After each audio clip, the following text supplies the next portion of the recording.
Hello and welcome back to Driving the Wild Side. Sorry for the delay, I was on holiday, but today this video is so worth it because I'm checking out all 8 of the new auto show cars in this Horizon update. Now, I've got 4 cars from Alfa Romeo, 1 car from Fiat, 1 car from Abarth and 2 from Lancia, so we've got a lot to get through. So without further ado, let's get into this.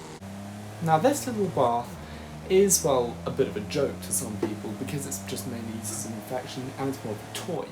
But really, this car is actually fantastic. I built a replica of the Abarth SS. It actually has about 40 horsepower and weighs half a tonne. So this thing has about 80 horsepower per tonne, so that actually isn't too bad. Even though I don't actually know what I can compare it to, but the thing is, this car is rear-wheel drive, it's super manoeuvrable. I mean, I don't know why they didn't use these in the Italian job, funny enough. And, well, I think these can be a really good race car. In fact, I tried a tune for the annual, for the Thorn Weekly, and it had about 300 horsepower and it's still super controllable. And I also bet these are brilliant drift cars, so if you get your hands on one, give it a go. It's not that bad. This is the Giulia Quadrifoglio with its signature 2.9 litre V6, and it's also the most modern car on the list, and also the most powerful with well over 500 horsepower. It's also the quickest. This thing can top out at over 190 miles an hour, which is a lot more than its competitors from BMW. And I've been in one of these Giulias, and they're actually really nice cars. They're very comfortable, and they've got decent performance as well. Now here's a car that surprised me quite a bit, because I've never driven this. This is the Alfa Romeo Giulia GTA.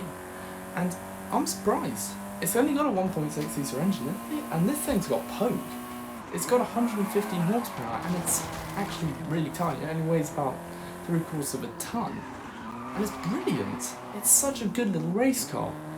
I mean, I built this thing to the specification of the race cars. They have about 170 horsepower, which in real life would be absolutely terrifying. But still, it's a brilliant little car, and I'm sure it might even get up there on the leaderboards in the low-class racing. Here is the first of the Alfa Romeo race cars, the TZ2. Now, this thing's also got a 1.6 litre engine, but it's pretty quick. I mean, this one is modified, I admit, but actually, it handles very well, and I like this little car. But this one's not the special one. The next one. This one here is the most expensive car on the list by far, at a whopping 15 million credits. And this thing gets better. It has a 2 litre V8. A 2 litre V8, again, with 200 horsepower. It's pretty good, I have to say.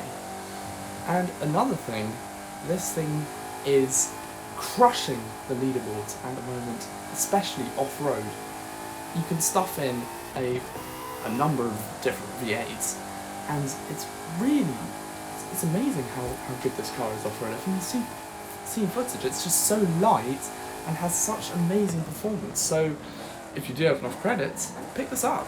It might surprise you. This is the Fiat 124 Spider. Now this is probably one of the cheaper cars in real life on this list. And this car is actually a very good little rally car. In fact, I built this one just really quickly. All I've done is fit off-road tyres and a turbo, and it's actually not too bad. On the road, this thing is a bit floaty. I mean, it does drive a bit like a boat, which is surprising for such a small car, but still, take it off-road, it's brilliant.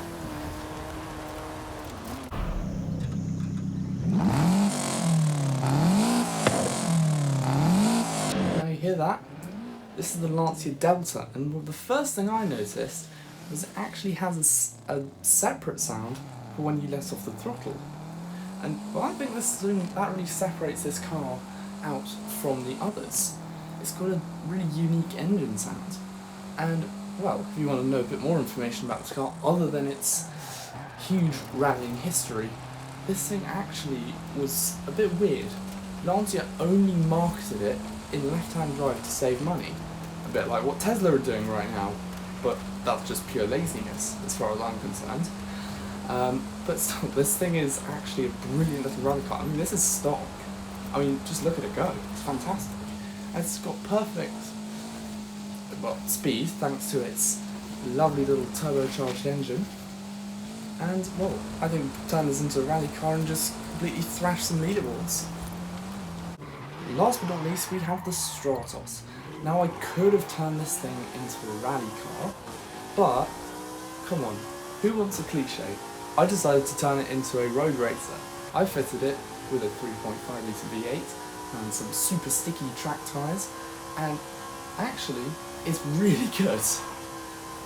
Sure, it's a bit drifty now, but this is just a prototype. I haven't really got into the tuning yet. This is currently an A class, and I'm sure it could do much better in the higher classes. This thing's ridiculously manoeuvrable.